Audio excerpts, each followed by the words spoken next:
Celestial with Council of Nine Gaming. Joined with me are my fellow gamers and clan members. And definitely not friends. Definitely not friends. No, why would we? We hate each other too much. So join with me. Cancel that. So join with me is Jolly Roger 303 and JRR Troll King.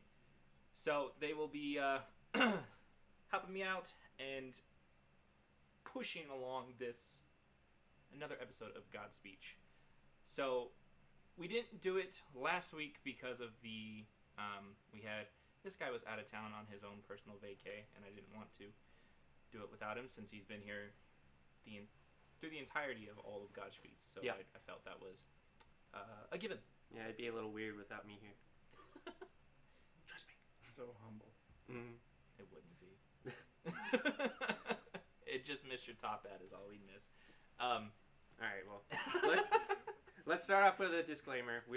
Yes, the three of us are not affiliated with High Res at all, because, we are not paid by them. We aren't paid by them. We don't have any affiliation with their merchandise, anything like that. We are just three guys who love this game, who love to talk about it a little bit more. We're trying to not only push ourselves into learning more about this game to enhance our own gameplay, but to help out the rest of the community. Because from recent games, people have been falling behind so very much that it is affecting our gameplay with nothing to do with, well, it's everything to do with skill, as well as what you know and what you can and cannot do in this game. Mm-hmm. Now I know there's things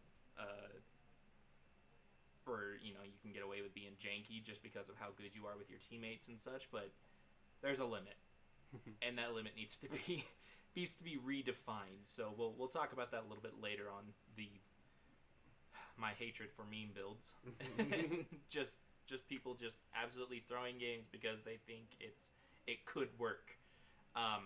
So let's get into this update. So the last major update. Yeah. This last update showcase by Hi-Rez is the one where they introduced the new god Mulan. So we'll do a quick little reaction on how we think she's gonna go, and then we'll move on to the items. So we'll start with you, Jolly. All right. Do we want to explain what she does first, or? Well, let's give our reaction first, and then we can probably explain on what she does and can and cannot do. She really, really feels like she's gonna be a solo lane god. There's no real other place you could put her. She's gonna be really similar to Bologna in the way that her fighting style is, and so I don't think you can really put her into any different roles than one-on-one combat. Maybe throwing her into team fights for the damage roll, but that's about it. She's a very damage-heavy warrior, and she's a warrior. So she's if you saw the reveal, she really feels like she should be an assassin, but no, she's a warrior. And yeah, so we'll keep it from there, and then Troll King, what do you think? I think I'd have to disagree just a little bit. I think she'll be both a solid um, solo lane presence, and I think she has enough in her kit that will allow her to be a jungler as well. So the ultimate is obviously good for team fights with some pretty damn good scaling. A consistent stun on the 3, even from first level, acts as a great engage similar to a Najah sash. Mm-hmm. I really like the passive. It seems fresh and unique to me. Mm-hmm. So I think it'll be both a solid solo as well as a decent jungler. Yeah, I agree there. I Can't just see think many other roles. yeah, there's Doesn't not. have enough CC in the kit, really, in my opinion, to be support. For anyone who watched last session, sport's my job. So we're coming from perspectives of your preferred role type. I've been playing a lot of everything recently, but I think my preferred is jungle into mid, Jungle mid. maybe solo lane It's every now weird and how we switched that. then. I know, I used to be the mainstream mid laner, and I was. but that's because you used to play all the mages, and nowadays you're flowing into the warrior side. I am flowing into And the front liner. assassins, too. I am flowing into that pretty easily.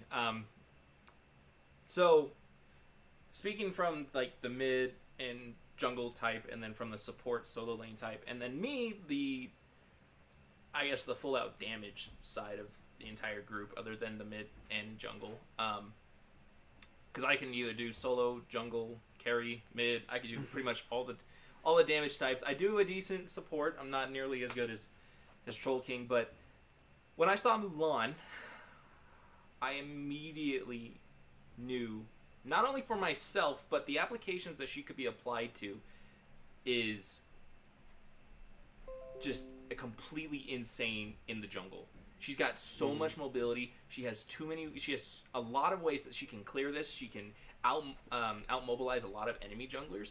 Not only that, but her ultimate is basically just a way to engage the entire team fight, get on the other side of it, and then disrupt everybody, allowing the entire team to collapse on it. It's ridiculous. Not only maybe with the damage side of it, that's going to be insane to the backliners who can't protect themselves from that type of engage from a warrior. Mm-hmm. Now, on the tank side, like I said, it's not going to do as much damage, but it's going to be disruption to at the very least. Disruption's going to be there, and it's going to mess up the entire synchronization of a team fight, because it's going to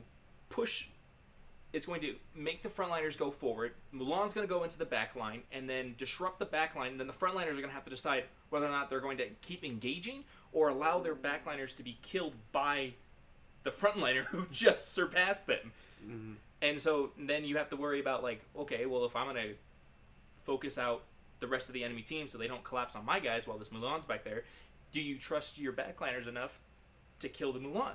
You know, it's I think people are going to absolutely break the freaking limits on this god to the point to where she's going to receive some nerfs really quickly for her ult.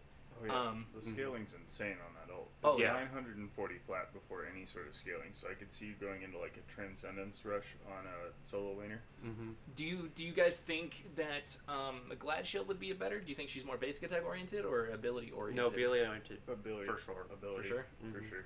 Glad shield. Well, I mean, so you could probably get away with doing like an old King Arthur build. Maybe put Soul Eater on her if I you're could gonna see throw her that, into jungle, Yeah. just to get the ability Probably hits off. Jotun's Wrath. Some get cool, that some 20% cooldowns, CDR. Crusher, Mm-hmm. Heart Seeker. You know, you Yeah. definitely want to get all that kind of worked up in there. That way you can kind of mess around and Mm-hmm. absolutely confirm all those kills.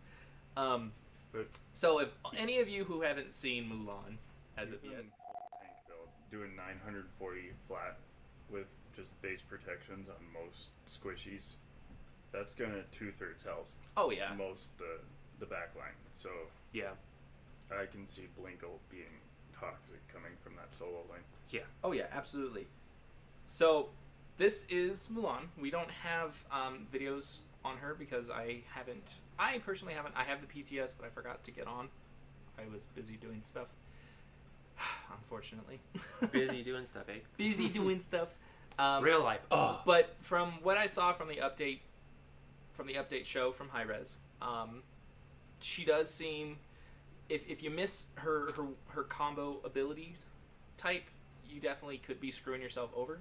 Mm-hmm. You definitely don't want to be using your abilities as spammy as possible. If you're in the jungle, yeah, go ahead, do it. If you're in the solo lane, I would say you would definitely need to strategize what you want to do in order to bruise, because you can't. This isn't like an Achilles. You can just throw the abilities out there and hope to God that you're gonna get some damage off there. You got to be, for her. I feel like her abilities are really super close range, other than her second ability, which is the pull. I think is that the third? No, the third. Her third ability is the bow. Her third ability is the bow. So we got the circle strike, we got the spear thrust, and then the bow. So the grapple. So yeah, she has 3 different weapons that she uses. The swords, which is going to be on her first ability, and her basic attack. Right. The spear is on her second ability, and the bow is on her third ability. And then her ult uses all 3 of them. And for her passive, whenever you use one of the weapons on your first, second, or third ability, it will level up that weapon. Basically level up. She trains and uses it and masters it over the course of a fight. In the match. Yeah. And so her first ability will level up the sword, second ability will level up the spear, third ability will level up the bow, and the ult levels up all 3 of them. And it does more levels it up more. Yeah. Based on how many gods you hit with the ult. So yeah. So I mean, you're not going to get a whole lot of progress in the solo lane. You could definitely build it up, but I would say probably around the 15-minute mark, you would definitely need to be rotating, helping out with mid lane. Maybe go into solo, or maybe go into dual lane every once in a while and kind of help out. Yeah, which might push her really well into the jungle, just because you're always rotating in the jungle. You're going to be hitting multiple lanes at a time. You're going to be hitting multiple gods at a time. Oh yeah. So, so matchup wise, how do we feel that she's going to do against some of the current solo laners out there? And that's even without even staying within the warrior class. Well, I feel like Achilles is super prevalent in solo lane. Yeah, I think he's always going to be super prevalent is the thing. I feel like she could trade fairly well with Achilles. The only thing, though, is I think Achilles has the upper hand. He has that consistent heal on his 3. Mm-hmm. As well as... unless you go Glide Shield plus Soul Eater, you're not getting those double procs off on abilities. Mm-hmm. You're getting a little bit more sustain, but the Achilles' sustain himself is definitely one to be fearful of. The other thing, though, is that Achilles' ult is used as an executor, used as a disengage. Yeah. There's not many people that use it to instigate a fight, to get that first bit of damage. Yeah, because it's an execute. It's nice to use, especially on tanks. Yeah. I mean, we had a game last night where we had the enemy support down to about quarter health, or to the Achilles threshold, and I was able to finish him off, get him off the board, and we were able to kind of collapse the rest of the team because he was no longer there. Mm-hmm. You definitely don't want to use that. If you see an Achilles jumping in with an ult, I don't think that's a good You've got Achilles. that double dash on your 3. Yeah, that's your engage. That's your engage. You dash in, stab them, dash as they try to run away, and continue pursuing them and stun them with the shield. So the thing, though, is that Mulan has an actual damage ultimate, so that's where she could win that fight. So yeah, it could be. Yeah, it's a high damage ult too. As of right now, I think that's because it feels almost like a Amaterasu level ult. Mm-hmm. With the Although 3 different hits and the high scaling. it has a lot more CC on it though. Oh yeah, absolutely. It's I think for just an Achilles, if the Achilles does try to ult and try to get away, I think Mulan could definitely use the grapple to try to get up onto him, even if it's just a wall, if she's got it leveled up enough, or if she's able to close the distance with her ultimate as well. So if Achilles is ulting, because he's got a little bit less range than the Mulan dash is freaking long. I mean, that's probably 60 units that she's moving up? I think it's close to 60, 65 units, yeah. And it's definitely further than basic attack range on hunters and mages, but it's not too much further than that. Right. I mean, she could definitely close the distance, and then once Achilles is done, she could just grapple him, pull him back, and then re-engage. Mm-hmm. But I'm thinking more along the lines of, let's say, some unorthodox solo laners. Let's say Jormungandr. I really haven't seen a lot more of Jormungandr, to be honest. I've actually been seeing a little bit more of like hunters, like a Heimdall, Artemis, Neith, other those types of unorthodox solo laners. Mm-hmm. You know, things where she will have to be worried about getting poked out of. I think she actually fares fairly well against the hunters. The reason is that third ability. Mm-hmm. She goes in on a grapple and she's on top of you, and that is about a hunter's worst nightmare. Yeah, either they have to use their dash to disengage, or they don't have a dash and they just can't do anything. So That's fair. That's fair. I don't. I mean, with most of those, the gods that I named off, Neith, Artemis, and Heimdallr, that are mostly prevalent in the solo lane. All three of those have a way to, not only when they get close, to kind of push them off. Neith with the, was it not World Weaver, but Spirit Arrow. Or Backflip. yeah, the well, root, she could disengage. Artemis kind of has to time a trap. Yeah, and then Heimdall has his freaking Galahorn with ult. Mm-hmm. So, I mean, with those three, yeah, you could try to close a distance, but if it's past level 4 to level 5, you're playing with fire. Yeah. Getting close. I know I had some difficulties with that with an Achilles. While playing an Achilles against an Artemis last night, I thought I could win lane, and I couldn't because when I got close and decided to finish her off, she ulted on me, and then I couldn't. She got enough room to walk away from my execute range.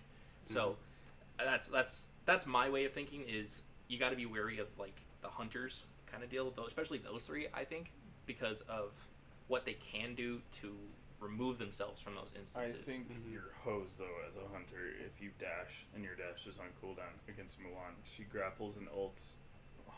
Solo lane doesn't build a lot of health. They build more protections, but with a little bit of pin on her, that's most, if not all, your health gone because you're on those hunter baseline stats as opposed to a warrior. Yeah. So that's the thing, as a hunter, you want to keep your distance, and if you can't keep your distance, you're just hosed. Oh yeah. So you're not going to use the dash as a engage against Mulan unless she's on the back foot. So I will say Mulan's disadvantages would be what? Sustain. Sustain. No built-in sustain in the kit. Yeah. Yeah. No sustain, and then what? No other. She doesn't have a CC. disengage. Oh, you're right. Well, does. she kind She of can does. grapple Her that wall. her grapple is a kind of a disengage, but she's got to be later, Turned mid around. to late game. right. She has to turn around. She has to be mid to late game. There also has to be nothing between her and the wall, because if she hits a minion, she's going to grapple the minion. I think that's how the ability works. We could probably read it right here. Does it say it? Enemy god. Stuns them, dealing damage and pulling them. I thought the grapple didn't go through. So it's on Minions. the. I don't think it damages minions. I think it's only just a damage to enemy gods. I don't think it actually is a wave clear of sorts, which I think is smart because you don't want to just throw that out there Yeah. as just an ability to be like wave clear. Oh, I don't have it. Well, her 2's going to be her wave clear. Yeah. Right. Her spirit thrust. Her 1 and 2 are going to be wave clears, and then the 3 is going to be an engage. Especially once you get that second spear on the 2. It's going to be. It's going to be. I would think maybe I'm just playing Achilles too much, but maybe the grapple could be like a multiple. I was thinking the grapple could be like a multiple engage kind of thing. Like you grapple them, pull them close, hit them, then you got a 2-second timer, and then you can grapple something else and disengage kind of deal. But I'm thinking too much like I'm playing Achilles. Well, what is the cooldown on the grapple? It doesn't reset like that. The 16 seconds for the cooldown Yeah. Before CDR. before CDR. Before of course. CDR. But I think she might have some difficulties against, let's say, like a Kamazotz in the solo lane. Maybe a couple of those hunters that I named off, Heimdall, Neith. Yeah. Anubis, maybe? Anubis is. Unorthodox. It's solo unorthodox. laners. If he's a decent enough Nubis and can hit his wraps, it's going to be really hard for the Mulan to do much. For anyone fighting Anubis, it's hard if he can hit his wraps. So. I'm trying to think of anything else. Zhang Kui, maybe? Maybe I've seen him Difficult more one. in the mid lane than anything. And Which is a shame. Honestly, I've seen Hades in mid lane more than in solo lane too, and he's more of a solo lane god than Yeah, anything. him and John Kui, I'd agree with both. I'm just trying to think of some bad matchups against her because I know everyone's going to think that she's going to be absolutely broken when she first comes out, like most new gods are. But, I mean, it's us as a community to say, yeah, this god can be, this god can be broken. I think But it's our job to find the counter picks to this. You she know, might have a rough time against Achilles. Or not Achilles, Hercules. think so. I think so. Hercules. Maybe I'd say CC heavy gods like that. That's what I was thinking. Yeah. Especially CC heavy. since she's not granted CC immunity in the OL. yeah, she. For her, yes, her third she- ability, she's granted CC. But if she doesn't hit her, she doesn't get the dash. She's rooted for like a second and a half, or like a half a second or something like that. Not a second and a half. In Good ult, God, that would have been she ridiculous. dashes. She's CC immune. She's CC immune the entire time, but after the dash, she's rooted for like 2 seconds while she I completes could also it. see auto attack warriors giving her a really hard time. Mm-hmm. The Cuckoo fact and that Erlang. she doesn't have a solid disengage, because even grappling to a wall, that pulls you over to the side. Mm-hmm. I also think that mobile heavy gods like King Arthur will be really tough for her just because she has a lot of skill shot. So are we thinking like, even like Amaterasu would be like a okay battle against with her? I think Amma, yes, and Osiris as well would be really. Challenging for Mulan. I think so. Mm-hmm. Osiris, yeah, I could see that. I think Amma would be a contender because they both are in that same, like, you gotta hit these certain abilities. Amma doesn't have a whole lot. Amma's more basic attack oriented though. Right. Yeah. You know, she's got to be on top of you. Mulan definitely does have the engage to get there, but you know, you gotta be ready to move away from the dash, from the what you call it, the second ability, from the mitigation blast from Amma. Yeah. But I don't. Yeah, Osiris just has. He's got that slow on his first ability, slow on his second, stun on the third. He's got so much just little CC built into his kit that I feel like if he gets on top of Mulan, it's gonna be really hard for Mulan to shake that off. I think the thing that we're thinking of is we don't know how the damage is going to work on most of these warriors that we're naming off. I'm thinking, you know, tier with the dash, the fear, knock up, all that. A lot of CC heavy, like silence. I really feel like Mulan is a burst god. You don't think about it, but all of her abilities are almost like one shot. You have to hit everything and to kill the person before you get the rebound from it. Right. Otherwise, you're on cools down. You're on cooldowns and, And there's then you're nothing getting you can basic do. attacks. Hmm. Yeah, I agree with that because like with those ability based warriors, you would think that they would have the upper advantage, but like I said, we're lacking to see the evidence on how much damage can she actually do against protections, against, you know, natural built-in base stats at like from level 1. If she can get an early lead, will that result in the winning of a match? If she gets pushed down hard enough, can she still rebound enough to get back to the point to where she is still playable in a team fight? Yeah. You know, I think that's the things that we're kind of not able to visualize and or have in solid concrete evidence until we play her. Mm-hmm. So, I mean, hopefully it's not, because I mean, I really didn't think when Heimdall first came out he was all that broken. I just thought, because I had watched the patch for that, and I was like, okay, they are reducing his attack speed for the cleave, and that cleave is given giving him some extra power only because of how slow his attack speed is. Well, I mean, you start building attack speed on him, And it doesn't matter. it doesn't matter. His power is out. His power is out damaging any other hunter in the game. Not only that, but you put a Psy on top of that, and he's getting like 52, 64 health per freaking hit, and it's just, you can't kill him. Mhm. So, speaking of Heimdall and all those other things, let's move on to the new items to the items and balance that they got going on. So the first thing they started looking at was, I believe, Toxic Blade. Yes. So they're gonna correct Toxic Blade and Wing Blade. We can hit them together. It's the same for both of them. Yeah. So essentially, there was a bug where they would show up as 100 more gold in the shop than they should have been. So Iris is gonna fix that. So informational. In theory. But Anyone have anything else to say about that? no, move on. Scroll down. I'm So Bastet's Pounce is going from 100% scaling to 90% scaling. I can't believe they had that at 100% scaling. Pounce. Yeah. I mean, the I pounce really- isn't the damage. if it's not, I mean, I could see it as a It's her engage, so Yeah, it's her engage and disengage. I didn't think that people would use it to kill or confirm kills. I mean, of course, you're gonna try to use it to the get tower towards dives. them to Yeah. like I mean, the hell, if they're damage running- part is not the important part. Yeah. I don't see why. But I mean, if I Hi-Rez think felt it's from that, her it's- ultimate. I think they were just tweaking things from because of how much damage it was doing included with the ultimate. I think they were just like, okay, I think we can scale things back from the original abilities. That way, when the ultimate does hit, they don't hit so hard because of how hard they do hit now. With, But in that case, they should change the ult. they just did. I know they just did, and they still, if they still have to, they oughta. It's The other thing is with her ensnaring claw, cats will now take 5 hits for minions before losing a hit point. So essentially, it'll take 10 minion hits to kill a kitty. So I think that's going down a little bit further because I think they added that in.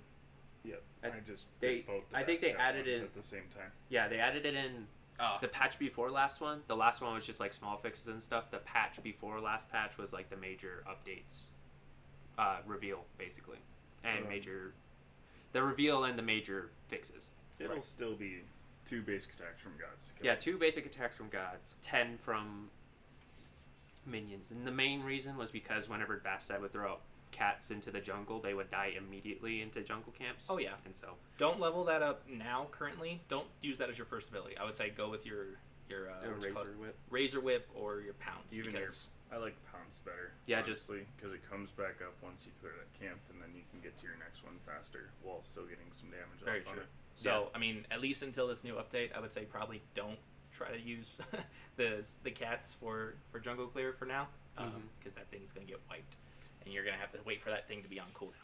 Other little housekeeping note: they're fixing the description on Bastet's cats. It used to say that it was a 1-second route. It is supposed to say that it's a 0.5-second route. Still, it's annoying. It's a annoying. route. It's annoying. So apparently, it's working as intended. It is a 0.5-second route. It's just the description on the ability that has it written. It seems like a lot of the stuff right now is descriptions and item descriptions, ability descriptions are a little bit off for some reason. I Yeah. wonder if they had it during like the PTS before and they just forgot to change it or something. But I mean, with Shall we move on to Yeah. everyone's favorite Bifrost boy? oh yeah, hallelujah, Hi-Rez has finally nerfed him. They have heard our cries. well, they nerfed him last time. They And did, but they not only the nerfed way. his passive and his sword, and now they're nerfing his basic attack and his Gallahorn. They were like, yeah, this should help, and we were like, no, No, you hit it the really things we doesn't. didn't want you to hit. It really doesn't, because literally the only reason he's so overpowered is his basic attack scaling, and that's it. Yeah. And it's a huge nerf in that it's dropping from 130% all the way down to 125%. Oof. Yeah. It's gonna hurt. I mean, we'll wait and see what it does. It's It's- 5 less percent, but that's There goes his viability. That's it. Nobody play him anymore. Yes, please nobody play him. At least, learn the gods. Because I mean, there's some good Heimdallers out there. There's some good plays. We've seen them on on these communities out here. I mean, everyone's got some good. I've some played a good pretty moves. good Heimdallr every now and then too. It's Um, not like he's broken But- or anything. The next new little tidbit for Heimdallr is he's no longer getting protections for Gallahorn. Hallelujah! Because he was so unkillable when you would try to drop in on top of him, especially from a jungle standpoint. You try to jump in on top of him, he used Gallahorn, he gets these extra protections, all of a sudden you're like, why are you not dead? Yeah, I mean, we knew these protections were there, we just didn't realize how much it was going while he was channeling Gallahorn. Mm-hmm. So now they completely removed protections from him. Thank God. He's now going to be actually squishy. And then they decreased the power scaling per tick from 35% to 30. Not only that, but they also fixed a little bit of way of life kind of thing, because apparently whenever you did auto cancel his Gallahorn, you would get a free basic attack off before he was finished with the animation. Now that they have fixed that, so now you won't be able to cast a basic attack until the animation is completely done. So you won't be able to get Yeah. that free basic out not there a anymore. huge window, but still. Yeah, it's not a It huge window, helps. but people used to be able to use the horn and then get a basic attack off before the whole animation, and people would be like, why am I dying? Yeah. Randomly when no animation is happening, and so they had to fix that. Next, Let's go on to the Allfather. Daddy Odin. Daddy Odin. So they, a lot of people are complaining out there that their Odin is too powerful right now. I disagree. Yeah, on the fact that he's always been Okay. powerful. Yeah. I think he's always been powerful, Yeah, but he's- I think these changes aren't exactly worried about, like, because his main damage, I feel like, is Bird Bomb, is the Bird Bomb combo. Mhm. You don't mess around with that stupid thing. No. If they start messing with the power on that, I would say, yeah, he's unplayable. You cannot play Odin unless you can get that Bird Bomb combo. However, when they reworked his 3, I think it has taken a little bit of time to get used to it. However, I never really thought of it as an issue, but apparently they're decreasing his pulse damage, as we could see here, from 25 It's only- to 105 to 20 to 100. So they're They're taking only- about 5%, 5 damage. 5 damage off per level to rank 20, which I don't think it's all that difficult. I mean, like, I didn't really feel it to begin with, just the Like, the yeah, I mean, aura. of course it deals damage. You might not feel it as much, but it's dealing damage. I don't think it was dealing that much damage in the first place, I think and apparently people it was. kept using it as the sweep. I think people kept trying to use it as a sweep. I mean, I know I've done it a couple of times before I realized what it was, and I was like, oh, I forgot. I'm not trying to swing my spear around. It's a pulse now. Mm-hmm. So I'm like, okay, It's called Gunder. It's not your spear. Gungi. I'm sorry. I'm trash. And then they decreased the throw damage from 80 at level 1, or from level rank 1 to 280 rank 20 to 60 to 260. So they took about 20 off. About just exactly 20. Yeah, exactly 20 off from rank 1 to rank 5. So they're to just level 20. lowering the overall damage of his 3 ability by about 20, 35 points of damage. Which it really shouldn't do all that much, but if you're playing jungle Odin, it's really not going to be all that different from what you do. No. Just build I think- Transcendence, build Crusher, build Heartseeker. You'll be fine. Mm-hmm. I think they did it because Tank Odin always deals a lot of damage. Oh yeah, and Tank Odin hurts. Well, they said that in the Season 7 patch that they're not trying to intend the frontliners to be dealing as much, specifically Guardians, to be dealing as much damage as they're capable of And then we dealing. have Kepri over here. It's not my fault you guys can't finish kills. It is. Why they changed It the Ring is. of Spears? You're literally the reason we can't. They also decreased the Ring of Spears damage from 140 to 420 to Yeah, 120 by 400. 20 per level. Yeah, so basically they just removed Same a little bit. story. More. How, to be honest, for the community, how many of us have died by the Ring of Spears? How many of us are after the rework? How many of us were actually buying Phantom? How many of us were actually jumping over the actual walls? Because I was- never did. now I that we jumped can over sh- it one time, but the damage didn't kill. exactly, that's what I'm saying. I was like, it's not I mean, like I've the seen it damage kill. is. I know you have, but that was because that dude was stupid. I'm also support. Yeah, But- support doesn't die to 400 damage. Yeah, exactly. I mean, and especially with it going against protections and everything like that, it's not going to hurt It's all not that going to much. be 400. But because, I mean, in my standpoint, in the damage standpoint, if I'm going in against an Odin and I know now that his wall is going to be broken, I'm not focusing on Odin. I'm focusing on the freaking wall. Unless you can kill him. Unless you can kill him, yeah. But most of the time when an Odin drops his spears, he walks out, and everybody else tries to dogpile inside the cage. I don't. Well, I mean, the enemy team on an enemy Odin's team will try to dogpile and try to get everybody inside the cage. So you focus out the cage, everybody focuses on one section of the wall, the entire cage falls apart. No, just the one wall. I've seen the entire cage go down. That's because they And do it might be a bug. No. It's not. It's not a bug. The cage only lasts 2 seconds, or it only lasts 6 seconds, right? Right. Getting 5 basic attacks off for just one god takes just about that much time. And besides that, he always puts it up whenever he's right next to someone, so that they have the most amount of time between getting from the middle of the cage to the wall. Mhm. And so it just feels like it's really short, and I feel it too. Maybe I'm not seeing it's- good Odins. Maybe you're not seeing good. You've seen me play Odin. You know I'm how I I'm play not Odin. talking about you, When- obviously. When Odin cages me, I don't even attack the wall. No, you I just CC chain the Odin. you don't attack the wall unless you absolutely have to get out of the freaking cage. Well, that's what I'm saying. It's like when you, I've had a couple of times where Odin drops his cage, and I'm like, oh, it's a cage match now. We're doing this. No, It I'm was not. the I mean, game we were playing, and I was Sobek, and it was a cage match. He didn't like where it was going, so he starts running out, and I hit my first ability and throw him back. Get over here. Well, you ain't finishing yet. But I mean, with that kind of, it's just the damage for it. I mean, honestly, how many people are jumping out of it? Not a lot. I mean, it's a nice little thing because the people who do jump out of it, I'm not saying are stupid, but you're kind of stupid. Especially if you're a squishy Odin and you have 20% health, and then you get shot by a spear that does 400 damage and you just die from it. I think that's the thing that freaks people out is that a lot of people, because like when you get inside the cage, I think Bird Bomb is just big enough to kind of get Most of the area. Most as long of the as you're area. any sort of decent at aiming it. Yeah, exactly. So I think that's what is what I'm not seeing is people capitalizing with the Bird Bomb inside the cage. That's and then, like my number one thing is Yeah. I see someone's low enough, I throw the cage down once I'm next to them, jump on them with bird bomb.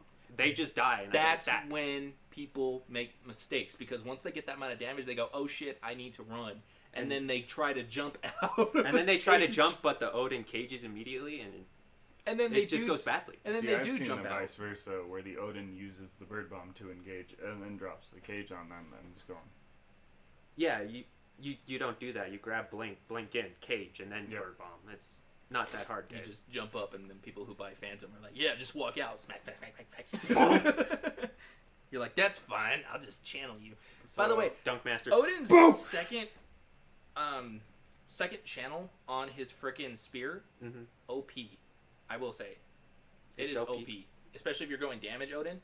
Use that more often. I Use- mean, the stun is honest- nice. Honestly, if you can hit the stun, hit the stun. But if they're running away around a corner, use the second one to just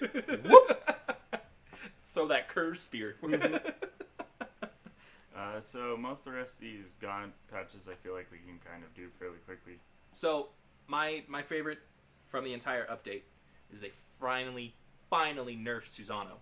This guy has been a pain in my ass for a very, very long time, and not because of just the amount of players who are out there doing his auto canceling Hydras bullcrap, but because of the amount of power he was getting from frickin' Gathering Storm.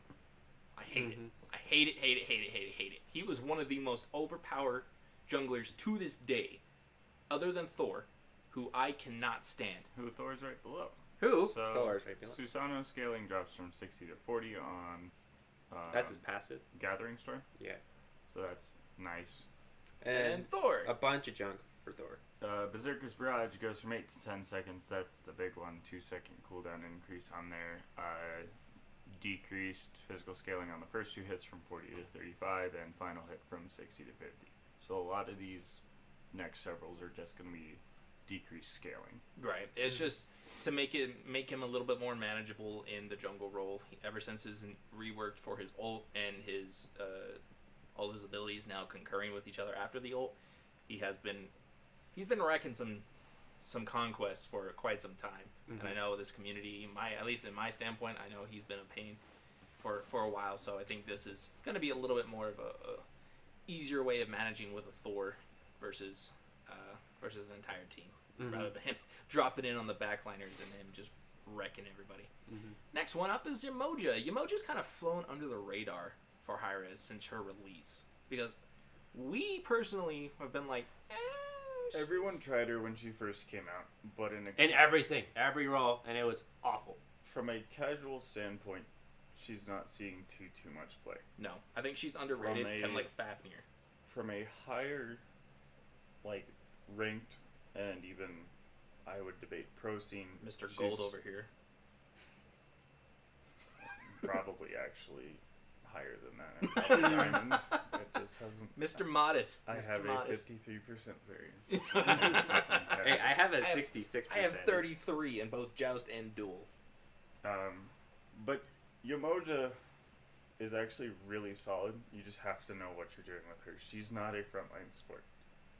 She is a healer that actually has decent tankiness to her, unlike your Afros or your Raws or whatever. Yeah, She's kind of like the mid. She's like mid front line. Yeah. Does that make sense? She's not front line, but she stays assists behind. the front line. She stays behind the front line, but in front of the back line. Yeah. The thing that draws the bad out from the good, as far as Yamoja goes, in my opinion, most people can get those first two abilities. It's not hard to hit where you Moonstrike. put that ring for the third ability. Mm-hmm. If you're using it just to run up into lane, good job. You can do what everyone else can do.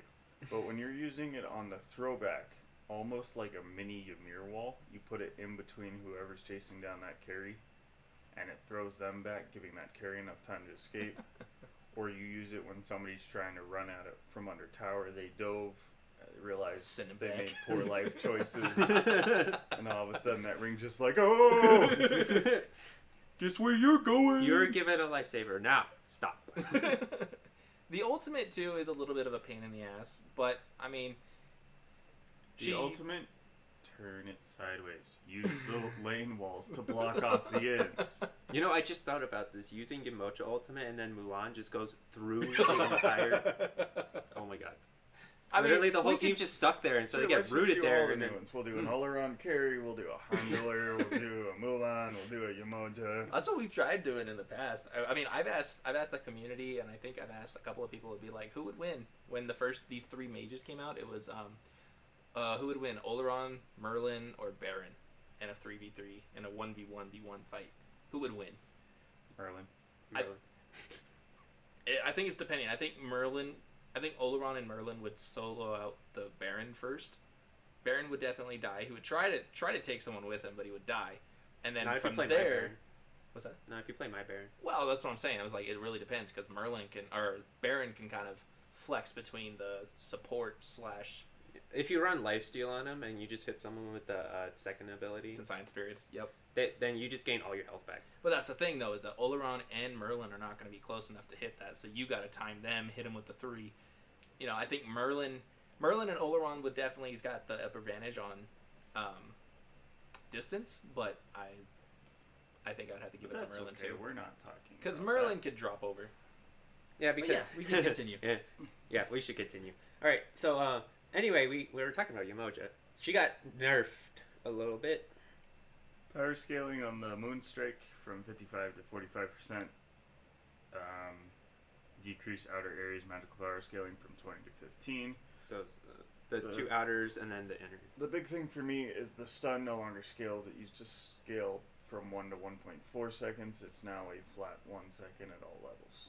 Which I think is manageable because I always felt like it was going to like 2 seconds because that stun lasted for freaking ever. And also the fact that she could get it off multiple times in the span of a couple seconds because of the way that her mana Cooldowns and works. Army. Oh, works, yeah. Oh yeah, absolutely.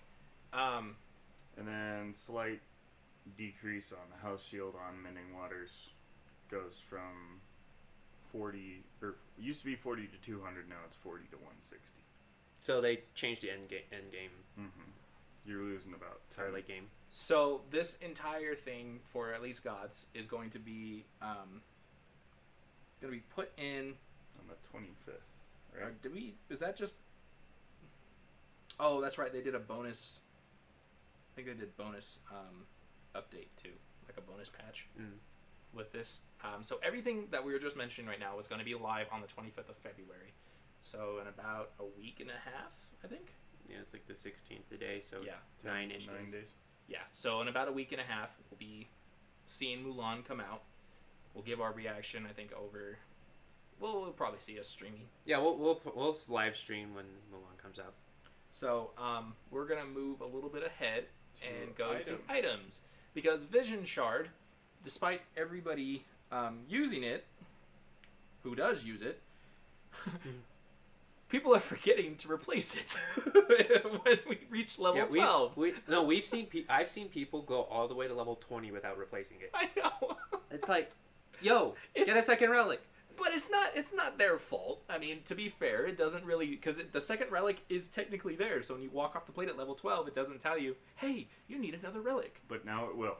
But now it will, because Hi-Rez was like, yeah, that's not supposed to be there for the entirety of the game. Even the devs have said, like, I will be honest, I played myself. By the time you're level 12, if you don't have Oracle Chalice, just get it. Because it's Vision Shard except for actual wards. Yeah. I mean, it'll give you the 2 free wards and you won't have to continuously pay for it. The other nice thing about this is, so what used to happen is you would use Vision Shard, it'd go on cooldown. Mm-hmm. And then you would buy that second relic, and whatever cooldown was remaining on that Vision Shard slot was then applied to the new relic that you just purchased. That's going away. So if you use Vision Shard and it's on cooldown, you buy that fresh relic, that cooldown for that relic slot and that relic slot only goes away. Yeah, which is nice. I think the reason that happened was because normally whenever you buy a relic, if you used it and you go back to plate, say you have beads on cooldown for another 160 seconds, you buy the upgraded version, that cooldown's applied. And it was technically an upgrade from Vision Shard to the new relic. But now it's just being a technical replacement instead of an upgrade. So, anyway. So moving from there, we go to Hand of the Gods. So, Hand of the Gods was a relic or a potion that one could use to kind of prevent invades, which Hi-Rez has done a very, very good job of preventing invades. Although we've never really seen it unless we tried to go janky ourselves. Unless our Bastet's a freaking idiot and decides to waste the game away doing nothing, you know. Very true. Very true.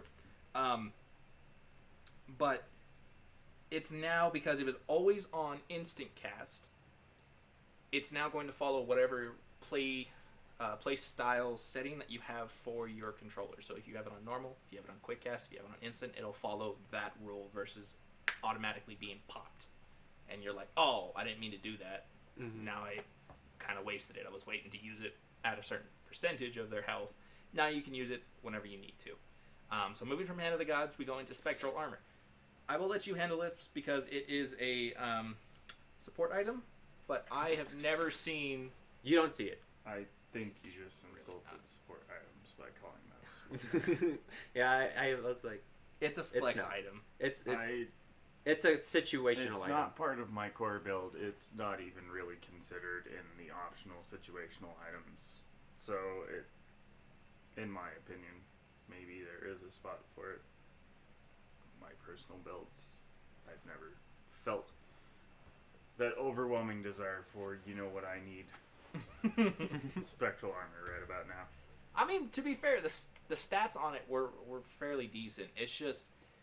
Its passive was nice, but, I mean, with crit items coming along much more, it really... Crit is apparently now more of a thing in the new meta, so maybe it'll have its spot. Its moment. I don't feel it. I will not build it. To be fair, just didn't we fight an Apollo who built nothing but crit and absolutely wrecked us? We did the same. We felt the same thing against Arama too. Built nothing but crit. All the crit items, which I don't understand how he got that much friggin' gold, but all the crit items, and he was still able to wipe an entire team just by himself. Anyways, so it's getting a nerf because it was too powerful. I never really saw it in play. I never saw So- They just added 200 health to it, and they removed the CC reduction on it. And then decreased physical prots from 70 to 65. Which, for a item that reduces crit, seems like a bad idea? I don't know. They kept the passive, right? They kept the passive. They just changed some of the stats on it. I think the one thing that they nerfed that they shouldn't have nerfed was Nemean Lion. I think Nemean Lion needed to stay at 20% because you remove that to 15%, and that's doing nothing. Yeah. Nothing. That extra 5% is what made Nemean Lion Nemean. Because you needed to, especially with all these new heavy auto attack gods that are coming out, with all these Artemises and Heimdallers. Heimdallr kills me and I do 300 damage back. Yeah, exactly. You dish out damage that's being dished to you. Mm-hmm. Oni Hunter's Guard's good, but that's only if you're getting swarmed up to 3 people. You buy Thorns, sure, your Kuzumbo, okay. But Nemean... your Kuzumbo, you have Nemean Lion, you have Thorns, you use your ability, and you're just reflecting like 60 or 70% of the attack back at them. But, I mean, even Kuzumbo's not even seeing that much play against these auto attack, which I feel like he could be shining at this point. He could be. I have not seen Kuzumbo in a long time. That's what I'm saying. He's a little CC immune light from a Guardian perspective. He has that push, and he has his ultimate as far as CC goes. He's got a little bit of slow and turtle, sure, and he's got a built-in Nemean line. But he doesn't have... He doesn't have the CC that you'd want. Not basically. me, personally. Yeah. I like... You like lockdown gods? I'm used to having to dig my carry out. Yeah. I know you're not talking about me. No, I'm talking about the egg that hatched in the embryo at the same time.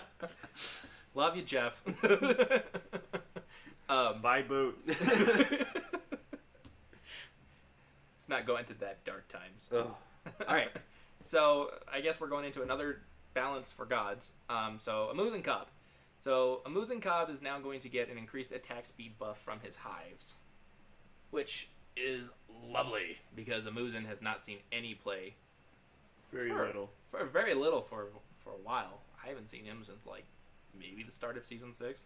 Yeah, I haven't seen him. He in a used to long be a little bit played in mid lane, but not. On her kind of replaced him in the mid lane, and But that was after carry. Worlds.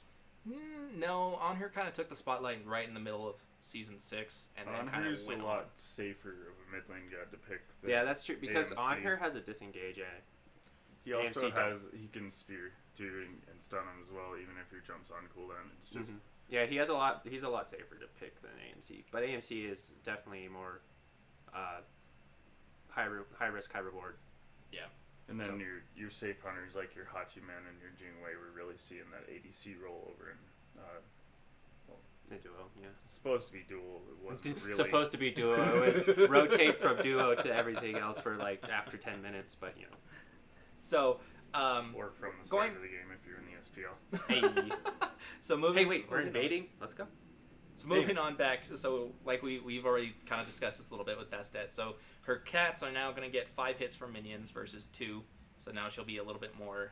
She'll have a little bit more usefulness with her cats in the jungle to help her out, especially with in lane minions. So it won't get 2-shot and cats are dead. Mhm. Now they'll kind of chase you around for a little bit.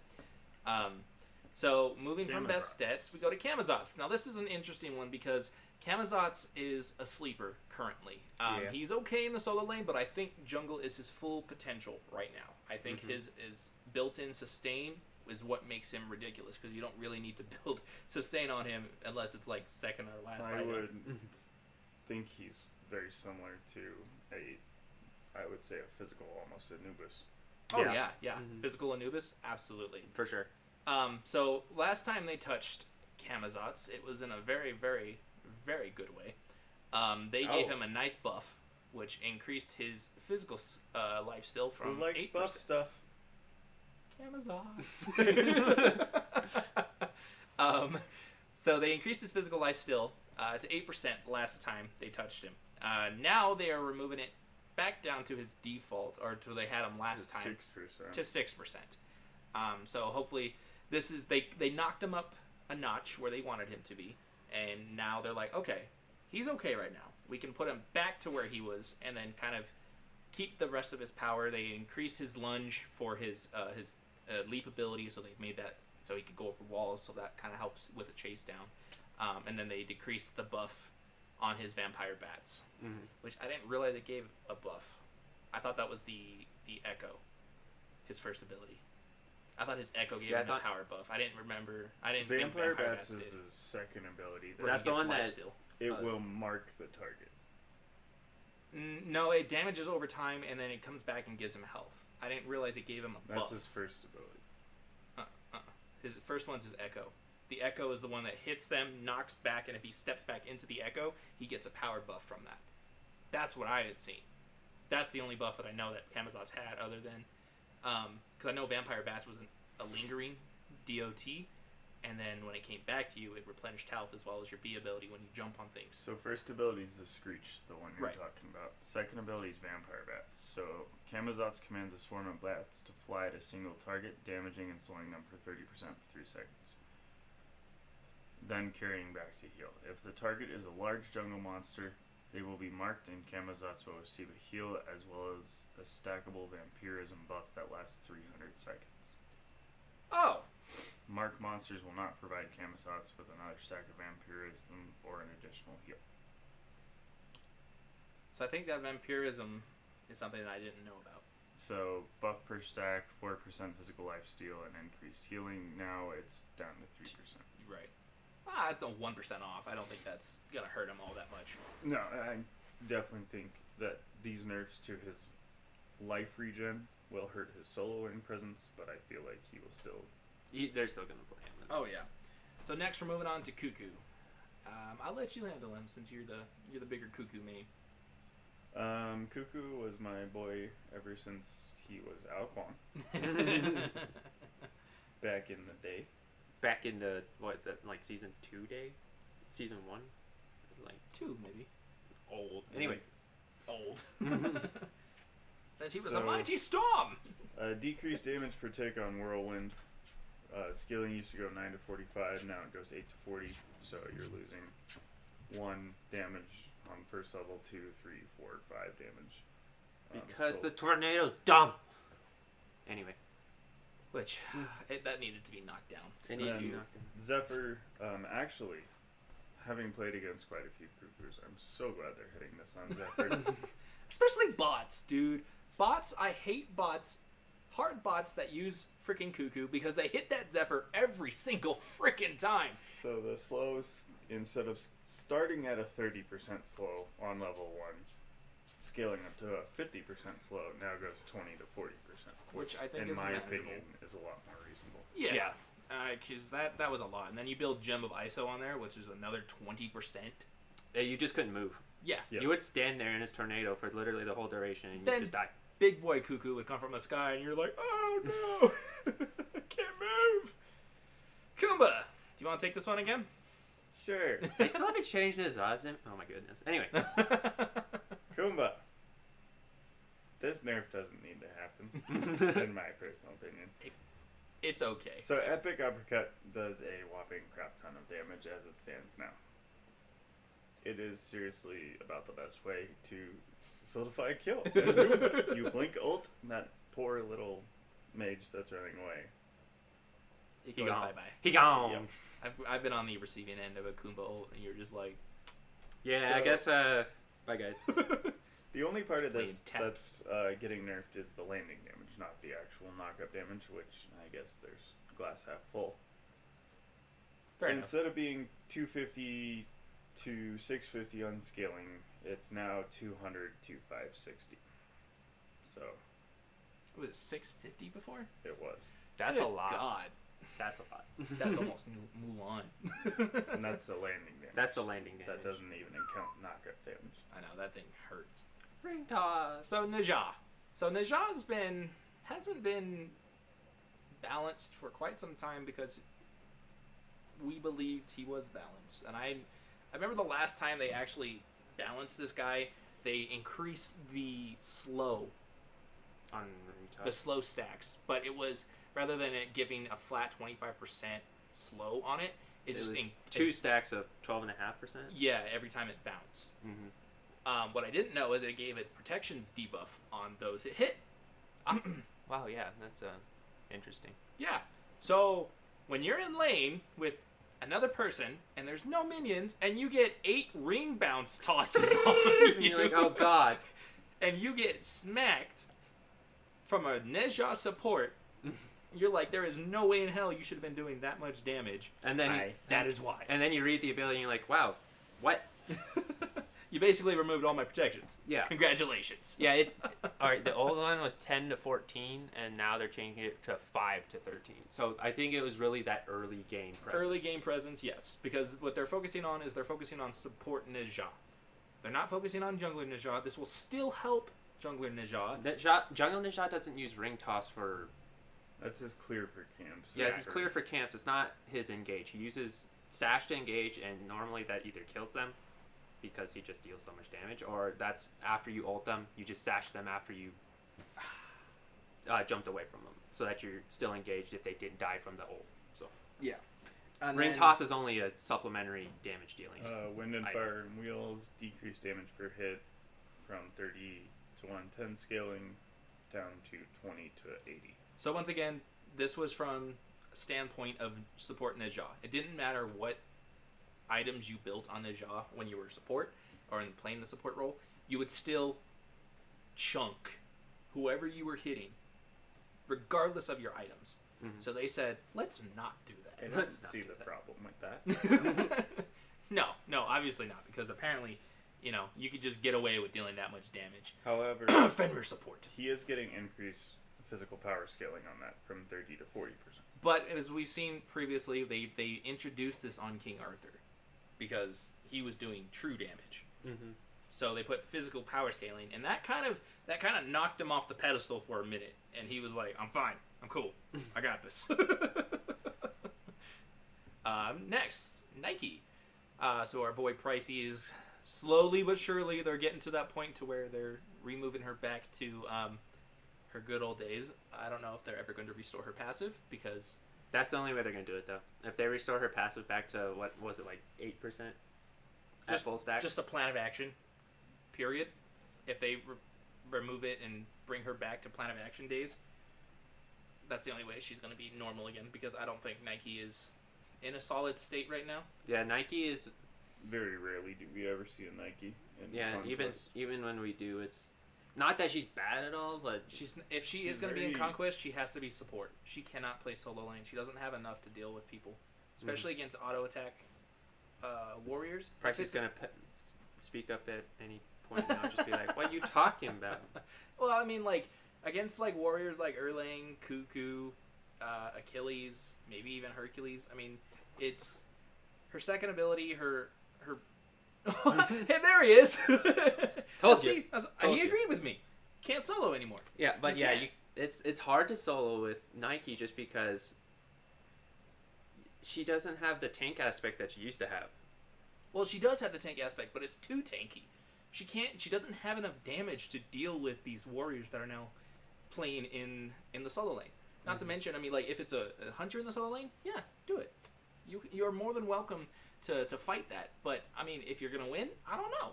It's hard to say. Your abilities are more focused on those auto attack gods, Mhm. not ability warriors. You can lance or hit him with the 3 strikes on a King Arthur all you want. He's still gonna spin around you. Yeah. There's nothing you could do about it. I almost feel like if they change the shield to block all basic attack damage, that might help her so much more than what they're doing right now. Right. It really depends on what route they want to take her, because she used to be just an all-around, like frontliner. Mhm. Now they knocked her off of that. Now it's like she's focused to one aspect of her entire kit, and that's just pretty much just being a bullet sponge. Yeah, not balanced damage and defense anymore. It's more defense oriented, not damage oriented. Right. It's not gonna. Oh yeah, that too. It said block all projectiles. Joust archers don't work. I think the ability states that it blocks all basic or all god ranged basic attacks. Right. It doesn't block all ranged attacks. Should we move along? No. Okay. We got so much more to say about Nike. All right, Raijin. He is going to. I can't read from that. So I'm sorry. Increased damage from 25 to 85, I don't think he needed this. and then now it's going to be It's- 30 to 90. It's yeah. a little damage. Yeah, but I don't think Rajan needed a buff. I think if anything, they needed to increase his, decrease the cooldown on his B ability, maybe by like a second and a half. I don't think it needs to be that much, but because I think it does a self route when it Now does it too. is Percussion Storm, is that ultimate or first build? That's his first ability. build. That's why I said you don't need to. Need to buff that ability. That already does so much damage. That's though. what I'm saying. You don't Yeah. need to buff that ability because you throw out what's But his little honestly, we face. haven't seen a lot of Raiden, so maybe it'll make him a little more viable. Yeah, I think Good Raijins. Okay. Well, Good. Raiden in general, it's It- not one of the common picks for mid. So That's true. moving on Set. to Set, everybody's favorite King Slayer. I've been playing And this guy Queen a little bit more. Slayer. Yes. Oh Queen. yeah, Queen. Yes, Queen. Yeah. Queen. Set. So ever since Worlds. Oh no, he really didn't even see any. No, he didn't see play in Worlds. No, he didn't.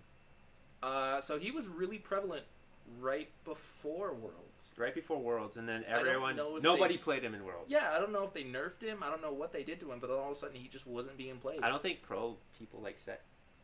No, they used him in solo lane a lot. They used him in almost every lane. He was basically everything but support. Yeah, and then he was when duo lane had that weird thing when support would roam over to, especially early mid season 6. Yeah. Set was picked or banned. I would say 95% of games. Oh yeah, and Okay. then he would like they would throw assassins in duo lane just to have them hash it out, and then the supports would roam mid and try to help out clear. I don't remember what Plus. team it was. I want to say it was Dignitas that put a Set carry I've seen in the left hand lane. I think I saw a rival go Susano carry. I've seen that too. Yeah, That's so when- Set's got insane clear. He's really good. Mm-hmm. Oh yeah, And they're only making him better. I think he Yeah. needed it though, because I've gone against other assassins as Set, like a Thor especially, and the basic attack damage that I'm getting against a Thor is ridiculous. Mhm. A Thor will out basic attack Set any day of the week Oh yeah, with Thor Quinn hammer size. hurts. Oh yeah, for whatever freaking reason, I can't understand it. Set's supposed to be like the attack speed, protection shredder. The basic attack protection shred. Right, and he was getting out hit by a whack, whack, whack versus. He just was getting absolutely destroyed, and I was You're like, too "What?" good at those sound effects. I know, I'm pretty good. But yeah, so they're increasing his basic attack power from 37 to 39. It says, Yeah. Yep. which is nice. That's going to help him out a little bit, and then.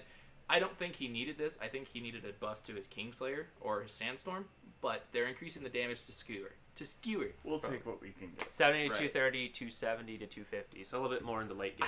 Which is why I'm saying I don't think he needed that. That Yeah, was no, his he didn't main need damage oriented. That's how you confirm kills. Yeah, that's how you. That's how I always confirm kills. Like it Yeah. didn't matter if it has 20 more damage. I always confirm kills with it because that's just what it's used for.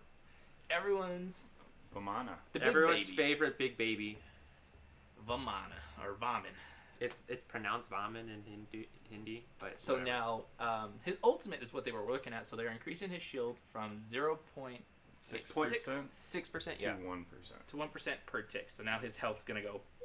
Because you just built anti-heal and all of a sudden Vamana wasn't a problem. Yeah. Mm-hmm. So, and then not only that, but now successful enemy attacks on enemies will now grant you 5% movement speed for 3 seconds, and it will stack up to 3 times. Now you can chase people with Big Baby. Which, honestly, I think is what really helps us out. Because when I play Vamana, they dash out of it, and I spend the entire ultimate trying to catch up to them. Yeah, they just dash and you're just sitting there like, I can't catch up to you. This is bullshit. So, breaking news, guys. Xbalanque got his ult back. Not really. I'm kidding. Not no, he really. We would be happy. You stole my joke. didn't. We would be happy if that happened, but it didn't. I gave you the laugh emoji. It's the Office quote. But we won't get into that. So they're increasing the damage for branching Bola, which is okay. So it's going That was from 30% to 40% initial hit. which is his When it his splits. it's his most unique thing. So I mean, you keep Well, nowadays throwing it it is. at it. Yeah, it's just because of how much range you can get off of it. Yeah, It's it's nice. it's basically almost doubling your basic attack range. And then they're decreasing the cooldown for Darkest of Nights, the ultimate that doesn't do a single goddamn thing. Yeah, literally pro players just play through it because it doesn't have an effect anymore. Yeah, it is 20 That- seconds off the cooldown, which is a huge drop. I have been waiting so long not to get into this discussion, but because they took that ultimate away from him, that stun ability, because people complained that it was too much of effectiveness and didn't realize how unique it was, and they removed it completely. It just Jebel just doesn't sit right in anything anymore. I mean, yeah, he's okay. You build him a little bit of credit. He's still a decent ADC, but that ultimate, man, that ultimate is never going to change the fact that Xbalanque, it was used to be a top tier god, and now he's like, do I want to play him? You only play him for the lulls. That's all. Yeah, you play him for the poison damage, basically, and the branching bola. You're not working around the ultimate. You're not being like, hey, I'll pop ultimate, and then we'll jump on this dude because let's see if he knows how to get out of the stun. Or they're attacking Fire Giant, pop ult real quick if they want to, live through Fire Giant invade. They got to do something about it. Right. Nowadays, it's just like, we'll continue fighting through the darkness because normally, they're going to come from that side. Yeah, no, it's absolutely ridiculous. And the day they put it back on here is the day we'll maybe one time see his peak again. Even if they add it back as a stun for 0.5 seconds. Like, as long as there's a stun on it and it forces you to stop and think before you do anything before or after it. That was the one ability. My personal recommendation is you do it similar to Kumba's sleep. So if anyone gets hit, they get woken up. They get woken up, but they have a slow effect on your team, when it coordinates, you coordinate to hit the carries, and the tanks are sitting there for a 3-second stun. Yeah. It would be very nice if it did that way. But also, if the minions somehow draw aggro to the support, they knock them out of sleep, it seems a lot more of a workaround. Yeah, for sure. So, if you're listening, Hi-Rez, we have good ideas. But we're just guys who love the game. Sorry. So now that we're done with all that stuff, now we can move on to the skins that they got coming on. So this is nowhere near the amount of skins that they still have coming out because there's a couple they haven't released. The skins for season 7. Yes, this is the rest of the skins that'll be coming out for some of the season pass. So we have Jade Dragon set. Right, yeah, that's a beauty, ain't Finally, a decent skin for set. Mm-hmm. I liked Unichrome, but I mean, gay rainbow unicorn. Come on, man. I mean, of course I'll play it because Winions. Let me get you in contact with a Navy recruiter. Specify which corps you're with. Which corps? What you're with? What branch of military you're with? What branch? Army. Whoop. It's not hoop hoop. It's Hoop, not. hoop. I say hoop hoop, hoop. Said hike. I said hoop hoop. Okay, fucking civilians. And then next we have Iron Conqueror Hera, who I like this skin. Mm-hmm. She is definitely it's a new take on her. She's definitely not. I'm actually really excited to see the polymorphs. I hope they change them too for the skin. No, it's. I don't think they will. They don't change the polymorphs. I wish they would. That would be so cool. All they do is just the minion camps that are in that map. Yeah, but come on. Then change the freaking map. I So- like this Agni a lot. These two are going to be from streams. Are going to be rewards from streams. So these aren't going to be. You can still directly purchase them, but you can also earn them for free. I think this Agni skin you have to buy with the stream set that they have, stream pass that they have coming out. So this one you'll have to buy, and then this one, the Dunk Father Odin, which by no means is not the same as the Dunk Master Darius or something like that from League. No way affiliated. I like it. I like this too. Because ball is life. Oh, he's got a special emote where he's sitting there dribbling. It's great. It's awesome. But it's always fun whenever you dunk on people. You're like, bird bomb, dunk! And just absolutely obliterate someone. It's a fun skin. I liked it. And then we got some Mulan. Looks like the golden and the recolor. I thought the recolor was green. So this is probably one of the green or the purple is probably the exclusive for the season pass. Because remember, there's the exclusive. Yeah. So I think this one is for the exclusive for the season pass, and then the green one is the recolor. That's the golden skin on the right. Yeah, right. That's a Mastery Worship skin. So that's Mulan. Let's get on to that Poseidon. Looking nice. Poseidon. Then we have the limited skin, Hydro Machina Poseidon, which is dope because that thing that he's sitting on right now, that's what he's going to be riding for the entirety of the game. It says unlimited on here, not limited. Oh, unlimited. I think they changed from limited to unlimited because they were like, of course you can still buy it. Yeah. Yeah, they're like, of course it's going to be special for people who got it, but if you really, really want it, we'll let you buy it. Unlike the limited skins from seasons 1 through 5 or whatever. Because I have missed a couple of the skins. And I got some of the limited skins, and then my account got reset. Oof. And so this one I haven't seen. April Showers Discordia. I haven't seen this one. I haven't seen that one either. I think from the concept art, not super intrigued. No. It's just another spring, like their new bunny one. I'm glad they found another goddess to work with, because I mean, there's so much skins for Nuwa, Artemis, Neith, and Afro. I mean, you would be. I wouldn't be so surprised with Artemis because she's not exactly like the Neath standard of skins, just because of how much they have to work with. But I mean, Artemis does receive a fair amount of skins. Yep. I feel like this game's gonna be unplayable since Neath didn't get a new skin. That's how like 90% of the player base is going to be. And then we have 3 more skins coming out. Yeah, soon. coming soon. I think they're going to be part of the next update show. Next update, yeah. So by the time the next update show will come out, they'll release those newer skins, and then we will be able to see those. Talk about those a little bit more when those come out. Mm-hmm. So far for the, I guess the item balance and everything. Is there anything that we wanted to talk about, regardless of the new stuff coming out, or anything that's happened to us recently that we would like to discuss? Reactions to season 7 so far. How do we feel about season 7? That is a good question. Start with Joust map. Joust map is nice. Let's go for you. And we'll Joust, Mark. Joust map is really nice, especially now that they have more camps. It's a little more. I won't say it's more balanced because we've had games where we got completely swept and it sucked because we can't get back. Versa. Yeah, and there's games where we've swept and they just couldn't get back on their feet. It's an interesting map, I'll say. The way that Fire Giant works now, instead of what's it? It used to be Demon King. Bull Demon King. It's Demon King now. Yeah. No longer Bull. No longer Bull, but the Bull Demon King used to give a damage buff, as well as dropping dropping the closest tower Phoenix. Now it gives you a health regen buff, right? Well, it did give health. Yeah, you're right. It always gave health. I don't remember. Did it give mana? Yes, this one gives mana. It gave both, from what I remember the last time when we played the original Joust. What I really like is, until a tower goes down, it seems like it's a fairly even fight. It's hard to push up. The camps allow you to supplement your farming.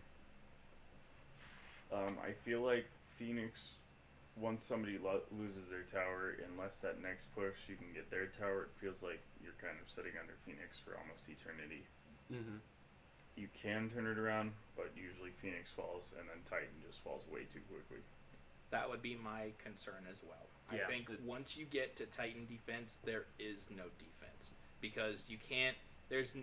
Titan does not have the amount of health that it used to for original Joust. Titan, you could sit at Titan for a while in the previous Joust map. You could sit there for like maybe a couple of... You need at least a minion wave to get there to chew this thing down. Yeah. Now you could just walk in with meditation or like or with shell mixed with thorns, and you could pretty much all three can take it. I recorded yesterday that I need to show you too when we get online. Yeah, it's ridiculous. Mm-hmm. So actually, I can look it up right here too. Do it. All right, I'm gonna do it. We'll take a look. So that's our thoughts on Joust. Well, I mean, the sieges do take a while. Is that the one right there? Yes. So sieges do take a while. I do love the supplemental farming though. I think that really helps out, and it doesn't feel quite as one-sided as it used to. Yeah, you're right. It's at least from an XP side. I think gold's still a little lopsided. The team that gets that early lead gets those items online, but that's kind of how it's supposed to work. Right. I see a lot of players complaining about it's a mini conquest. I don't quite feel that. It still seems very centered. I think strategy is definitely still the way, but I think what they're thinking of mini conquest is, they're thinking because it's a team fight game mode. Yeah. It's supposed to help you play develop. Out quite as we suspected, because I know the last God patch we talked about how we felt it would be a 2v2 in that lane, and then assassins would, or whoever the jungler would be, would go around clearing camps. It still feels like the old Joust where you have all three people in lane. I think the potential for junglers has definitely increased for this new Joust map. I think assassins have a lot more viability. I felt like assassins on the old Joust map couldn't. In a 3v3 just... Yeah, they just sat in the back and because as an assassin, usually you want to focus out that one person, unless it's one that has a good team fight presence, like maybe Daji or Thor, Susano, somebody like that. But those are the ones seen play in Conquest. If I want to play Joust, I want to play somebody that's not super viable in Conquest. Was this a bot match that we're going to see here for a second? No. This was not a bot match. Okay, No, it's not. so we're gonna do something a little different real quick. Apparently, Troll King wanted to show us something, so we're gonna take a look. It's just funny. It's It's just funny. All right, moving through. it's just funny, guys. It's not super skillful or insanely awesome.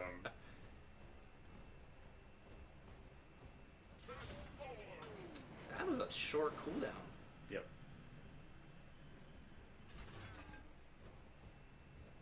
Oh. Backdoor, bitch. I was sitting here trying to figure out what the heck was happening. And then Oh you my see, God, you did see you- Titan, and you're just like, oh. I was like, oh my god, that Titan has like no health. I've done that a couple times as Loki and others, but you know. That was a good play. Thank you. You're welcome.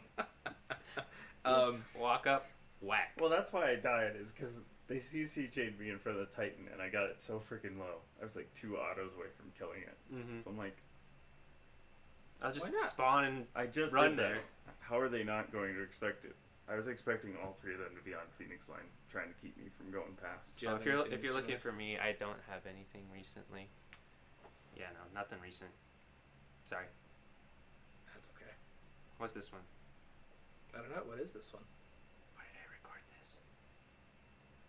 That looks like. King Arthur. Let's take a look at it. Oh, I remember this one. Let's take a look. Hey, Pricey, you'll remember this one too.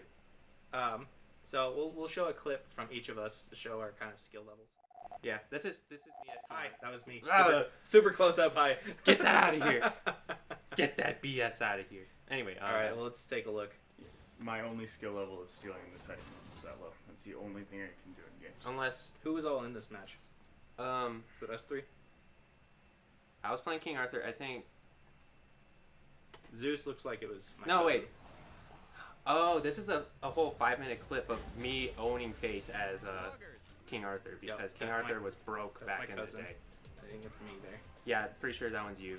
That was my time playing Thanatos for a while. Yep. This is the previous Joust map. Yeah, this was previous Joust map where you could sit under Titan for like 20 minutes and do absolutely nothing. See, but I feel like for this laning right here, this was definitely where you saw most of your team fights. If you started going under sieges, it could either swing one way. My build, love it because that's the King Arthur build. How long ago was this? This was like I think- think like I think it was a year ago. I remember I recorded this whole 5-minute stretch because at this point, okay, I think it starts somewhere around here, where are you just sitting there taunting them? Is that what you're doing? kind of, but you'll see in a minute because both of you died, and I had to 3v1. Coming in from the back line. Oh, I remember that. You stole my kill. Worked all on that by myself, and you just come in and ult them. Getting tower shots for days. Yeah, like I said, you built this King Arthur build, and you could take tower shots, and you could do whatever the hell you want. Oh, yeah. Smack. And I came around the backside to help you on that one, too. I was like, oh, I guess you don't need me. Let's see. I'm pretty sure it goes on for a little bit longer. I think I proxied the wave there. Yeah, you probably proxied the wave, and then after this, either you had to back or you died, and I had to 3v1 at this amount of health. I remember this one. Yep. This is where you just completely just wrecked face here. There goes me. You died there, Pumpkin died there, and then I was just like, all right, I'll take him. Took a Phoenix shot. Took an Erlang hit. A couple of Ho-Yeet basic attacks. Dancing around the opponents. 2% health. The whole time. Camelot's Smack! Foreverland! Got the deicide. I had to laugh spam. You know there. what, I'm sorry. you- That was well deserved. That Yeah. was, I will say, that is pretty well deserved. Because, there's not a whole lot where you can do that. Especially after, like, nerf King Arthur. After Nerf King Arthur. This was like during the King Arthur nerf session, kind of. Yeah, I mean, we were like, yeah, play King Arthur, it'll be okay, and then we were like, yeah, you know, it's All right. things will work out. Let's see yours. I'm looking right now on Xbox Live because I have stuff on. I PC. should have recorded that Merlin thing I did last night. You should have. I should have, but I didn't. I was a dumbass. Okay, so I'll just explain it real quick because we're about to watch one from Alpha here. But we were playing Conquest last night, and I was playing Merlin mid lane. They had they were fighting Fire Giant. This was about 50 minutes into the game. 50. We were almost an hour into the game. 50 After minutes I stole it the first time. After you stole it the first time. So I go in, or they're taking Fire Giant with Ymir, Sol, and Hun Bats. And they get it down to about 20% health. And I walk in like, okay, I could probably steal this. And so I go in, throw in my arcane abilities, try to steal it, and it doesn't go down. But they all basically walk out for a half a second because, you know, Merlin just invaded. And so the Hun Bats is like, okay, I'm going to go kill him real quick. I walk around the rock back towards our Titan, pop Aegis so he doesn't kill me, turn around, throw down both of my fire abilities, kill him instantly, wait a couple seconds, they're about to take Fire Giant again, it has like 5% health, I throw down my the Dragon Fire, kills the Fire Giant, kills Sol, and then Ymir throws down his Ice Carpet. I'm at 2% health. I hit him with the Fireball and kill him, and I was like, oh my god, that was so stressful. You got it, and you got the rest of the team. I got the steal, I got the triple kill, the deicide, and we were able to push, and it was beautiful. One of the best games I've played in quite a while. Yeah, we Despite thought we were going to lose last night. Yeah, we thought we were going to definitely lose did. because that Bastet was absolute garbage. I'm sorry to say this, but just garbage. You don't say that about everybody except ourselves. So, this is a clip that I had from from about a couple days ago. This is pre-Ultimate Buff. Yes, this is pre-Vamana. So, this is I think this was on the day before Valentine's Day. It was a 2v2 siege, special mode of the day. And I got in here by myself. I randomly queued with this Opwash. And we're going against a Chalk and a Ra. So I was like, all right, I'll just rotate over to Chalk and we'll fight him. And we did surprisingly well. We, as you can see here, we're 5-0. So I'll let the clip kind of speak for itself, and we can kind of go over what was happening here. Well, he's running currently. Currently still running. He threw a football.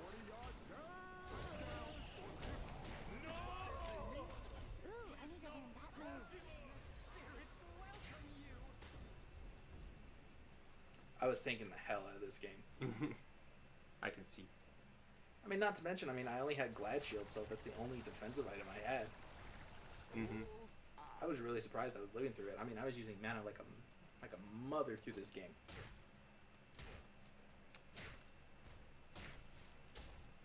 That's why I was trying to decide whether or not I wanted to go into Executioners or Psy. I was like, I don't know, maybe.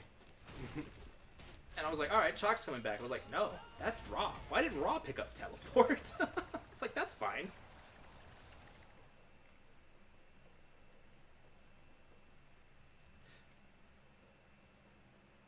This is the great part. Be right back. Okay. And you know what's funny too is I was actually proccing my Warrior's Blessing for that. I was like, hey, I got just enough to cast an ability. Be right back. This Raw really doesn't like him, TBH. No, he really didn't. And then Shock came in and I was like, oh no, not the silence. Opwash finished him off for me. I was like, yeah, nicely done. Got hit by that one Shock, and I was like, can't let him hit me one more time. He get hit one more time, I'm dead. I can't do this. Walk out of it. Have just enough mana. And this Chalk decides to run through tower too. Like, you don't do that. I thought it was a nice survivability through the That looks like my version of my favorite video game. chase the support. Chase the support. Can you kill the support? The answer is always no. The answer is always no. So I think one last thing I kind of want to cover is meme building. Meme building. I've only heard of this just recently. I have some idea as to what it was because I was playing Achilles Jungle and I remember somebody on the live stream was like, "Are you memeing?" And I was like, "No, this is just building. Like, this has been here since Achilles first came out. Like, once Achilles first came out, we were like, My understanding of it is it's when you pick a theme that's off what that god normally wants to be building or outside of role. So, for example, like max health building on supports, Mm-hmm. it's a pretty mean build to do. okay. I wouldn't say that's like a meme build thing. I would just say it's just, You're not doing it because you're losing by building max health. You're losing protections. crowd control reduction, cooldown, Right. protections. You're losing all these things that, as a supporter, are fundamentally what you want to be doing. Right. Yeah. You know, I think, in some cases you could probably get away with it. If you got a full team, if you're in Assault, Yeah. do whatever the hell you want. Arena, same thing. Do whatever the hell you want. If you're in Joust and Conquest, play to win. You know, because like I had played, me and my brother Shady, we were playing against this Geb in the previous Joust map, and this guy built nothing but like magical defense, and we were both physical. I think I was a warrior and he was playing Mercury. Surprise there. And Mercury's trash. His Mercury shredded this Geb a lot, but he did a lot of damage. He had like Soul Reaver, he had Stone of Fall, he had the Lotus Crown, the one that gives you like reduced, or whatever of the crowns give you like reduced physical power, the aura. Mm-hmm. He got that one, and then he went straight into like health items afterwards, and I was like, why? And Joshua's Mercury was able to tear him down like nothing. Mm-hmm. And once we were able to eliminate him, the rest of his team collapsed. And I messaged him. I was like, what the hell was that? It's like, you could have been such a better frontliner. It's like, I was sad to see that Geb get torn apart so easily. Mm-hmm. And he was like, no, man, I was just meme building. I was having fun. I was like, no. It's like, you can't just blame it on the fact that you were like, oh, I'm just going to do something like completely out of the ordinary. Having fun is trying to win. Right. Yeah. You're not having fun by purposely throwing the match. Sure, it may work well, but then, like, once everybody comes online, that's the example we had for last night. Once everybody came online, Yeah, we were losing that match where I was playing Merlin, stole the Fire Giant. We were Yeah. losing it for the first, I want to say, 35, 40 minutes. And then after the 40-minute mark, when everyone was level 20, everyone had full builds, we literally just wiped the floor. yeah. I mean, we were sitting there thinking, we were like, there's no way this team could win. Early game to about 30 minutes in, we were like, yeah, they're going to win. Even the early team fights, once people started rotating, we were losing because We just couldn't. yeah, It people were was- getting caught out. there- That Bastet never helped. Yeah, that Bastet couldn't help anyone in lane because she didn't know how to rotate. But I got caught out most of the time because the Hades was able to kill me, silence me out of my abilities, and then the Hun Bats would just come and fear no evil. I can't do anything about that because my The beats Hun are Bats full was down. definitely a challenge, but, you know, once we were able to get him out of the fight, get Hades out of the fight, everybody else kind of seemed... Mhm. not It was- really all that. It was really interesting because by like the Let's talk about that tank Churnos. Oh yeah, another example of mean building. Achilles versus Kerninos. This Kerninos had every opportunity to go into the hunter role, to be the second ADC of his team, because I think there was a soul on that team. As there was well. a soul in that There team was a soul. in Mhm. duo lane. So it was a Soul Ymir duo lane, Hades mid lane, Hunbat's jungle, and then a Kerninos solo lane. Kerninos had every opportunity to go solo, to go into an attack build. However, he decided to go into Warrior's Blessing, and then from Warrior's Blessing into Ninja Boots, and then from Ninja Boots into Void Shield, Was it Void Shield? I didn't think Shifter Shield. Yeah, he had Shifter Shield. He Shifter didn't have Shield, Void and then Shield. went into Anquile, and then once after Anquile, he then went into Blackthorn, and then after Blackthorn, he went into I think some type of lifesteal item, and No, he didn't have any lifesteal. No? He had Beat Stick. And Beat Stick. But I mean, after we were able to win the game, I mean, I messaged him. I had a little bit of toxicity because we carried the game pretty hard last night. Definitely the Merlin carried really hard. The Achilles carried really hard. Having the Horus support really helped. Going. Horus What'd you go definitely like was- 6'9" and like 20 something? 313 and 27. So not amazing, but Not it was amazing, in there. but for- 27 assists though Yeah, as a Uh, support, the more assists you have is is a dedication To what show you how want. do. Yeah. So I mean, To be it's- fair though, once we got to team fight phase, I went 3 and 19. yeah. Because We considered the first like 20 minutes one phase, and then after that there was another phase, and then there's the team Yeah, fight it was phase. a weird. It was so we had the laning phase, and then once that laning phase went to team fighting, and then team fighting went to absolute shit, and then afterwards we had like another like rallying moment where we were like, It was- all right, it was another late- team fighting moment. It was late game team fight phase, and that changed. Oh, it was because we by the time that game was ending, we decided to just group up and stay in a group while they came at us like one or two at a time, and we just wiped the floor with them because you can't go into a team fight in a 1v5. There's You're the gonna build. lose, or 1v4 you're gonna lose. Oh, I'm sorry. It was Contagion. He didn't go. Into Oh, yeah, shit that's for right. He shit. had He went Contagion. Contagion and Brawlers, which Contagion specifically says does not stack. Well, it does not stack with similar auras. Oh. It will stack with. It won't brawlers. stack with Pestilence, but it will stack with Mm, Brawlers. I don't Yeah. build Brawlers beat stick. You don't I build support- anti-heal because you don't need it. I had Pestilence. But the thing though is that like even with Achilles, I didn't feel it. The only item that I had for my heal was my A ability and Glad Shield. I didn't feel a single thing coming from that. Actually, Yeah. I'm really surprised that this Hunbat did as well as he did. He's got Poison Star, Toxic Blade, Brawler's Beat Stick, Transcendence, Hydras. Hydras, and then Malice. So he went crit heavy. He was went crit relying heavy, on but that basic attack afterwards. He went bad crit items, in my opinion. Well, he was relying though. That's what he was doing is he was using his abilities to line up his basic attack because Hunbat's basic attack passive gives him a built-in Hydras, and then you build a Hydras on top of it mixed with crit, and you're chomping for like 600 after every basic attack. That's and fair, ability. but why would you not build Deathbringer? Mm, Or Rage? he got Poison Star, you said. Yeah, Poison you got Star and Poison- Malice. Point Star and Malice, and then he also took Toxic Blade. Malice And gives Toxic you Blade. cooldown. Plus Brawlers. Malice gives you cooldown. Every time you get a crit, your cooldowns goes down by 2. I thought it... Malice. So yeah, maybe I could see that. But I guess I Poison- could see it, but Poison Star. Unless you're hoping that they run away with tick damage on them. It's supposed to slow him, so it was supposed to keep him on them, to keep him within range of his abilities. But he did so much damage that if he got the Fear No Evil off on you, he would just kill you. There was I feel like no way Rage around would it. have been better in that instance. Yeah, exactly. Either Rage or Deathbringer. Hey, I'm not complaining. We won. We won. That's fair. I was able to delete him in half a second by late game. I just throw down my fireball him, and he's like, "Oh, I can't move out of this. I die." Because I had gem isolation, so he couldn't move. Yeah. And I was like, That's part of why Bastet was doing so bad. She built Boots' 4th item. she built boots When for did- item, but beside When that, did she Jeff couldn't hit. build Any. boots? 2nd item after Blessing. All Because right. I told him to. Good. You forced I'm him to glad. out of that one. I'm glad. In his final build, he doesn't have him, but that's But That's because he's got. That's potion. because all of us. he don't have has it. the right idea, but I think the boots are a good utility to start off with. Mhm. I mean, it's not like you keep them. It's not like it's been like. I kept mine. But you were playing support, and if you're tanky enough, by the time we end the game, it doesn't And matter. mine was also 25% movement speed, so I would have lost 7% movement speed off of that. Yeah. Mhm.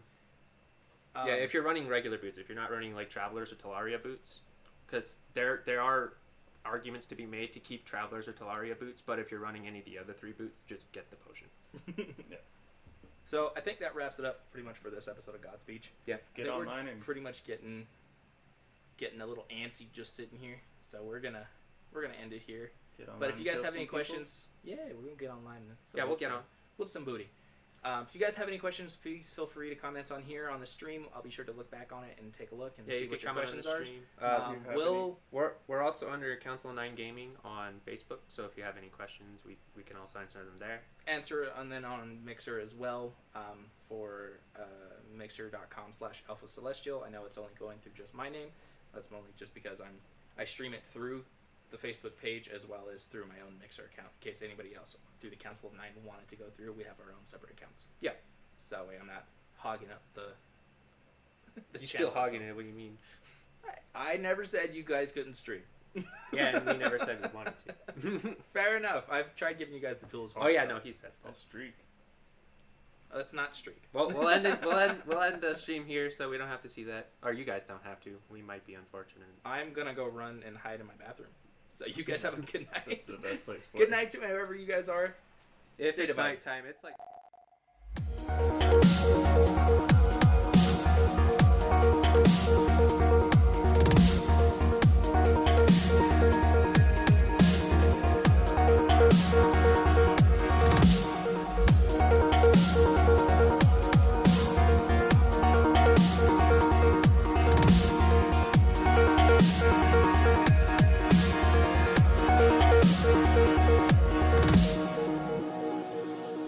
can't believe the night lay waste to all we'd given. But honestly, you've gotta know that this ain't living. But we could run